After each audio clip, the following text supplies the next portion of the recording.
மஞ்சள் பிள்ளையார் செய்கிறதுக்கு தேவையான பொருட்கள் பார்த்தரலாம். மஞ்சள் 1/4 கப், மைதா 1/4 கப், பொடி செய்த சர்க்கரை 1 டேபிள் ஸ்பூன், காய்ச்சாத பால் தேவையான அளவு.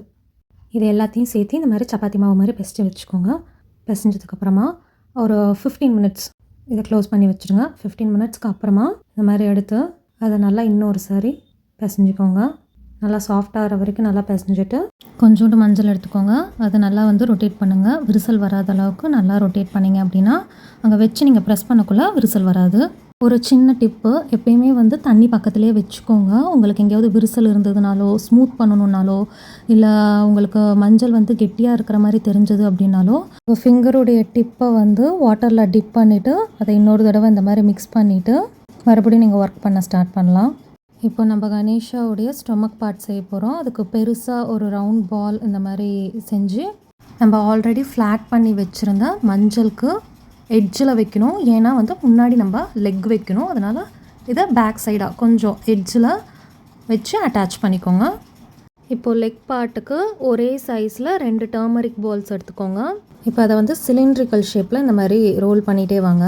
கணேஷாவுக்கு லெஃப்ட் அண்ட் ரைட் சைடு வைக்க போகிறோம். வைக்கிறப்ப ஃபர்ஸ்ட்டு சென்ட்ரு பார்ட்டில் வச்சு முன்னாடி இந்த மாதிரி ப்ரெஸ் பண்ணிக்கோங்க. அது கரெக்டாக சென்ட்ரு பார்ட்டுக்கு வரணும். அதுக்கப்புறம் நீங்கள் செக் பண்ணிவிட்டு சைடு எல்லாத்தையுமே நீட்டாக சீல் பண்ணிகிட்டே வந்துடுங்க. ஹேண்டுடைய டிப்பில் வாட்டரை நினச்சிட்டு ஃபுல்லாக இந்த மாதிரி ஸ்மூத்தன் பண்ணிகிட்டே வாங்க. ப்ராப்பராக ஸ்மூத்தன் பண்ணி நம்ம அட்டாச் பண்ணால் தான் தனித்தனியாக உங்களுக்கு பிச்சுட்டு வராமல் இருக்கும். சும்மா அப்படியே வச்சோம் அப்படின்னா தனித்தனியாக வந்துடும். அதனால் ப்ராப்பராக இந்த மாதிரி ஸ்மூத்தன் பண்ணிகிட்டே வாங்க. தனி பார்ட்டாக தெரியாமல் அட்டாச்சிங்காக தெரியணும். முன்னாடி லெக் பார்ட்டுக்கு அந்த மாதிரி ப்ரெஸ் பண்ணி விட்டுக்கோங்க. அதே மாதிரி நெக்ஸ்ட்டு சைடுமே ஃபஸ்ட்டு சென்டர் பார்ட்டில் வச்சு ப்ரெஸ் பண்ணிவிட்டு கரெக்டாக இருக்கான்னு பார்த்து அட்ஜஸ்ட் பண்ணதுக்கப்புறமா முன்ன பண்ண மாதிரி சைட்லலாம் ஸ்மூத்தன் பண்ணி அட்டாச் பண்ணிக்கோங்க. ஹெட் பார்ட்டையும் பாடி பார்ட்டையும் கனெக்ட் பண்ணுறதுக்கு டூத் பிக் யூஸ் பண்ண போகிறோம். ஸோ வச்சு பார்த்து சைஸ் கரெக்டாக இருக்கான்னு பார்த்துட்டு டூத் பிக் எக்ஸஸாக இருக்குது அப்படின்னா கட் பண்ணிக்கோங்க. கட் பண்ணதுக்கப்புறம் சென்ட்ரலில் கரெக்டாக எக்ஸாக்டாக சென்ட்ரலில் டூத் பிக்கை இந்த மாதிரி இன்சர்ட் பண்ணிக்கோங்க.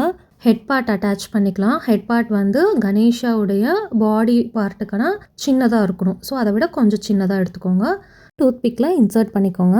ஹேண்டுக்கு லெக்கை விட சின்னதாக 2 டர்மரிக் பால்ஸ் எடுத்து அதை சிலிண்ட்ரிக்கல் ஷேப்பில் ரோல் பண்ணி ஹேண்ட் அட்டாச் பண்ணிக்கோங்க. ஃப்ரண்ட் சைடு அபயஹஸ்தம் மாதிரி ப்ரெஸ் பண்ணி விட்டுக்கோங்க. ஹேண்ட் பார்ட் மட்டும் எப்பயுமே ஸ்மூத்தனிங் பண்ணுறப்போ அது மட்டும் ஹெவியாக ஸ்மூத்தனிங் பண்ணிடாதீங்க. பேக் சைடு மட்டும் லைட்டாக இந்த மாதிரி ஸ்மூத்தனிங் பண்ணிக்கோங்க. ஹேண்ட் பார்ட் மட்டும். ஏன் அப்படின்னா நீங்கள் ரொம்ப ஸ்மூத்தனிங் பண்ணிங்க அப்படின்னா ஷோல்டரே இல்லாத மாதிரி போயிடும். அபயஹஸ்தம் ஸ்ட்ரெயிட்டாக இருக்கிற மாதிரி அட்ஜஸ்ட் பண்ணிக்கோங்க. நெக்ஸ்ட் சைடும் அதே மாதிரி சிலிண்ட்ரிக்கல் ஷேப் வச்சு கீழே இப்போ மேலே அபயஹஸ்தம் மாதிரி ப்ரெஸ் பண்ணோம் இல்லைங்களா, இது கீழே லைட்டாக ப்ரெஸ் பண்ணிங்க அப்படின்னா ஹேண்டில் லட்டு வச்சுருக்கிற மாதிரி இருக்கிறதுக்கு ப்ரெஸ் பண்ணுறோம். நெக்ஸ்ட் அதே மாதிரி பேக் சைடும் ஸ்மூத்தன் பண்ணிகிட்டே வந்துடுங்க. ஹேண்ட் ஷேப்பை கரெக்டாக அட்ஜஸ்ட் பண்ணிகிட்டே வாங்க. ஒரு 3 ஒயிட் த்ரெட்ஸ் எடுத்துகிட்டு அதை வாட்டரில் டிப் பண்ணிவிட்டு ஜஞ்சம் மாதிரி பிள்ளையாருக்கு போட்டு விட்டுருங்க. அதுக்கப்புறம் நம்பிக்கைக்காக சிலிண்ட்ரிக்கல் ஷேப்பில் எடுத்துகிட்டு கீழே உங்களுக்கு தின்னாக இருக்கணும். ஏன் அப்படின்னா பெண்ட் பண்ணுறப்போ கீழே தின்னாக இருந்தால் தான் நல்லாயிருக்கும் பார்க்குறதுக்கு. நோஸ்கிட்ட வச்சு அட்டாச் பண்ணிவிட்டு அதுக்கப்புறம் கீழே பெண்ட் பண்ணி விட்டுக்கோங்க. இப்போது இயர்ஸ் ஜாயின் பண்ண போகிறோம். அதுக்கு ஒரே மாதிரி 2 சைஸில் டர்மரிக் பால்ஸ் எடுத்துக்கோங்க. எடுத்துகிட்டு நல்லா ரொட்டேட் பண்ணிவிட்டு நல்லா ப்ரெஸ் பண்ணிக்கோங்க. ப்ரெஸ் பண்ணதுக்கப்புறமா அது காதுகிட்ட வச்சு பாருங்கள். சைஸ் இன்னும் கொஞ்சம் பெருசு பண்ணிக்கலாம். நல்லா பெருசு பண்ணதுக்கப்புறம் இப்போ காதை அட்டாச் பண்ணிவிட்டு ஸ்மூத்தனிங் பண்ணி நம்ம ஜாயின் பண்ணிக்கிறோம். இங்கே ஸ்மூத்தனிங் நீங்கள் எப்பயும் போல் நல்லாவே பண்ணிக்கலாம், நோ ப்ராப்ளம். அதே மாதிரி நம்ம இப்போ நெக்ஸ்ட் சைடும் பண்ண போகிறோம். அட்டாச் பண்ணிவிட்டு ஃபுல்லாக ஸ்மூத்தனிங் பண்ணிக்கோங்க. கிரீடத்துக்கு சிலிண்ட்ரிக்கல் ஷேப்லேயே எடுத்துக்கோங்க. இந்த ஹெட்டுடைய எட்ஜ்லேருந்து அந்த ஹெட்டுடைய எட்ஜ் வரைக்கும் நீங்கள் அதை கனெக்ட் பண்ணிக்கோங்க. கனெக்ட் பண்ணதுக்கப்புறமா சின்னதாக ஒரு பால் எடுத்து வாட்டரில் டிப் பண்ணிவிட்டு அதை ஹெட்டு இப்போ நம்ம சிலிண்ட்ரிக்கல் ஷேப் வச்சோம் இல்லையா அதுக்கு மேலே வச்சுருங்க. பேக் சைட் கிரீடத்துக்கு டர்மரிக் பால் எடுத்துகிட்டு அதை நல்லா இப்படி சென்டரில் ப்ரெஸ் பண்ணுங்கள். கொஞ்சம் பெருசாக இருந்தால் உங்களுக்கு கிரீடம் வைக்கிறதுக்கு பார்த்தா அழகாக இருக்கும். ஸோ எவ்வளோ வேணுமோ பார்த்து அட்ஜஸ்ட் பண்ணிவிட்டு சைஸ் பெருசு பண்ணிக்கோங்க. இல்லை சின்னது பண்ணணும்னா சின்னது பண்ணிக்கோங்க. பேக் சைடு வச்சு இந்த மாதிரி அட்டாச் பண்ணிக்கோங்க. அட்டாச் பண்ணதுக்கப்புறம் எப்பயும் போல் பின்னாடி ஸ்மூத்தனிங் பண்ணி ப்ராப்பராக கனெக்ட் பண்ணிக்கோங்க. சின்ன டர்மரிக் பால் எடுத்து வாட்டரில் டிப் பண்ணிவிட்டு லட்டு மாதிரி கையில் அட்டாச் பண்ணிக்கோங்க. Next decoration process. நான் ஸ்டோன் செயின் எடுத்திருக்கேன்.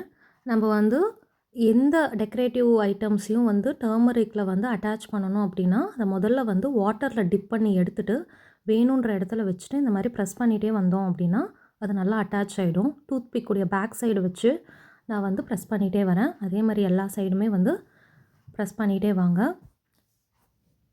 இப்போ பார்த்தீங்க அப்படின்னா, நான் வந்து கிரீடம் கிட்ட வந்து சூரியன் மாதிரி வச்சுட்டு வரேன். அதுக்கு வந்து நான் வந்து திலகம் ஷேப் ஸ்டோன்ஸ் வந்து யூஸ் பண்ணியிருக்கேன். அதை வச்சுட்டு இதே மாதிரி வந்து நான் அட்ஜஸ்ட் பண்ணிகிட்டே வரேன். கண்ணுக்கு வந்து 2 மிளகு எடுத்துக்கோங்க.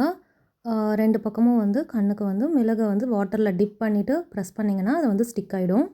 டெக்கரேஷன் அப்படின்றது பார்த்தோம் அப்படின்னா உங்கள் own ideas and likes and creativity தாங்க. நான் வந்து தந்தத்துக்கு ஃபுல்லாக ஸ்டோன் செயின்ஸ் கொடுத்துருக்கேன். 2 பக்கம் கைக்கு, காலுக்கு, நெத்திக்கு பட்டைக்கு பதிலாகவும் ஸ்டோன்ஸ் கொடுத்துட்டு இயரிங்ஸ்க்கும் வந்து ஸ்டோன்ஸே கம்ப்ளீட்டாக நான் கொடுத்துருக்கேன். உங்கள் ஓன் ஐடியாஸ் அண்ட் லைக்ஸோடு நீங்கள் வந்து உங்களுக்கு எப்படி வேணுமோ அந்த மாதிரி வந்து டெக்கரேட் பண்ணிக்கலாம். அது உங்கள் விருப்பம். நெக்ஸ்ட்டு வந்து நான் ஐப்ரோவுக்கு வந்து தின்னாக பிளாக் த்ரெட் எடுத்திருக்கேன். அதை வாட்டரில் டிப் பண்ணிவிட்டு ஐப்ரோ ஷேப்புக்கு வச்சுட்டு உங்களுக்கு ஷேப் எப்படி வேணுமோ அப்படி வந்து ப்ராப்பராக வந்து அட்ஜஸ்ட் பண்ணிக்கோங்க. அதே மாதிரி நெக்ஸ்ட்டு சைடுமே வச்சுட்டு டூத் பிக்குடைய டிப்பை வச்சு நீங்கள் வந்து அட்ஜஸ்ட் பண்ணிகிட்டே வந்துடலாம். ஒயிட் பெயிண்ட் எடுத்துக்கோங்க. டூத் பிக்குடைய டிப்பில் கொஞ்சோண்டு எடுத்துகிட்டு நம்ம மிளகு வச்சோம் இல்லைங்களா, அந்த இடத்துல லைட்டாக ரொம்ப ரொம்ப லைட்டாக வந்து ஒரு 2 டாட் வச்சிங்க அப்படின்னா கொஞ்சம் ரியலிஸ்டிக்காக வந்து உங்களுக்கு வந்து ஐஸ் இருக்கும். அதே மாதிரி எட்ஜ்லேயும் வந்து லைட்டாக நீங்கள் வந்து கொடுத்தீங்க அப்படின்னா உங்களுக்கு வந்து கண்ணு பார்க்குறதுக்கு கொஞ்சம் ரியலிஸ்டிக்காக இருக்கும். நம்ம வந்து பட்டை போட்டதுக்கப்புறம் சென்டரில் குங்குமம் வைப்போம் இல்லைங்களா, அதுக்காக நான் வந்து சென்டரில் இப்போ லைட்டாக க்ளூ அப்ளை பண்ணிவிட்டு ரெட் கலர் சின்ன ஸ்டோன் எடுத்து சென்டரில் வைக்கிறேன். ஸ்டோன் மேலே ஸ்டோன் வைக்கிறதுனால நான் க்ளூ யூஸ் பண்ணியிருக்கேன். அதுக்கப்புறம் கையில் வந்து ஸ்வஸ்திக் போடுறதுக்காக ஒயிட் பெயிண்ட் எடுத்துகிட்டு அங்கே ப்ரஷ் எதுவுமே யூஸ் பண்ணல. எல்லாமே வந்து நான் டூத் பிக் தான் யூஸ் பண்ணியிருக்கேன். டூத் பிக்குடைய டிப் எடுத்துகிட்டு அந்த ஒயிட் பெயிண்டில் வந்து ஸ்வஸ்திக் மாதிரி ட்ரா பண்ணிங்க அப்படின்னா உங்களுக்கு வந்து நீட்டாக வந்துடும். நெக்ஸ்ட் வந்து நான் ஸ்வஸ்திக்குடைய சென்டர்லேயும் வந்து க்ளூ அப்ளை பண்ணிவிட்டு அதுக்கு மேலே வந்து நான் ரெட் ஸ்டோன் ஸ்டிக் பண்ணியிருக்கேன். ஒரு வேளை உங்களுக்கு கணேஷா வந்து பெண்ட் பண்ண மாதிரி இருக்குது அப்படின்னா அதை வந்து இந்த மாதிரி ஹேண்டை கம்ப்ளீட்டாக பின்னாடி வச்சு லைட்டாக ஃப்ரண்ட் ப்ரெஸ் பண்ணிங்க அப்படின்னா உங்களுக்கு வந்து சிட்டிங் பொசிஷன் ப்ராப்பராக வந்துடும். கொஞ்சோண்டு மைதாவும் தண்ணியும் சேர்த்து இந்த மாதிரி வந்து சப்பாத்தி மாதிரி மிக்ஸ் பண்ணி வச்சுக்கோங்க. தந்தத்துக்கு உங்களுக்கு எவ்வளோ வேணுமோ அவ்வளோ டூத் பிக்குடைய எட்ஜை வந்து கட் பண்ணி வச்சுட்டு அதனுடைய டிப்பில் ரொம்ப கொஞ்சமாக மைதா எடுத்து ஃபில் பண்ணிக்கோங்க. அந்த ஷேப்புக்கு ப்ராப்பராக ஃபில் பண்ணிவிட்டு அதை வந்து அட்ஜஸ்ட் பண்ணிக்கோங்க. ஃபிங்கருடைய டிப்பில் வாட்டர் டிப் பண்ணிவிட்டு அதுக்கப்புறம் நீங்கள் வந்து ஷேப்பிங் பண்ணிங்கன்னா இன்னும் உங்களுக்கு வந்து ப்ராப்பராக வரும். தும்பிக்கையுடைய சைடில் வந்து அட்டாச் பண்ணிக்கோங்க. அட்டாச் பண்ணுறதுக்காகவே டூத்பிக்குடைய எட்ஜில் வந்து எதுவுமே அப்ளை பண்ணாமல் கொஞ்சோண்டு விட்டிங்க அப்படின்னா அது இன்சர்ட் பண்ணுறப்ப ஈஸியாக உள்ளே போய் ஸ்டிக் ஆகிக்கும். அதுக்கப்புறம் இன்னொரு டூத்பிக் வச்சு நீங்கள் சைடில் வேறு ஏதாவது எக்ஸஸ் டூத்பிக் தெரிஞ்சது அப்படின்னா நீங்கள் வந்து அட்ஜஸ்ட் பண்ணிக்கலாம். அட்ஜஸ்ட் பண்ணிவிட்டு தந்தம் ஷேப் உங்களுக்கு எப்படி வேணுமோ நீங்கள் ஷேப் பண்ணிக்கலாம். அதே மாதிரி நெக்ஸ்ட்டு சைட்லேயும் பார்த்தீங்க அப்படின்னா இன்னும் சின்னதாக கட் பண்ணி வச்சுட்டு இன்னும் ரொம்ப லைட்டாக மைதா எடுத்து அதே மாதிரி ஃபில் பண்ணிவிட்டு நெக்ஸ்ட்டு சைடும் வந்து அதே மாதிரி நீங்கள் வந்து இன்சர்ட் பண்ணிக்கோங்க. இன்சர்ட் பண்ணிவிட்டு அதுவும் ஷேப் உங்களுக்கு எப்படி வேணுமோ அப்படி ப்ராப்பராக அட்ஜஸ்ட் பண்ணிக்கோங்க. அது உங்களுக்கு வந்து கட்டான தந்தம் லுக் வந்து கொடுக்கும். இதுதான் வந்து நம்ம ஓவரால் கணேஷாவுடைய look. And thank you so much for வாட்சிங்.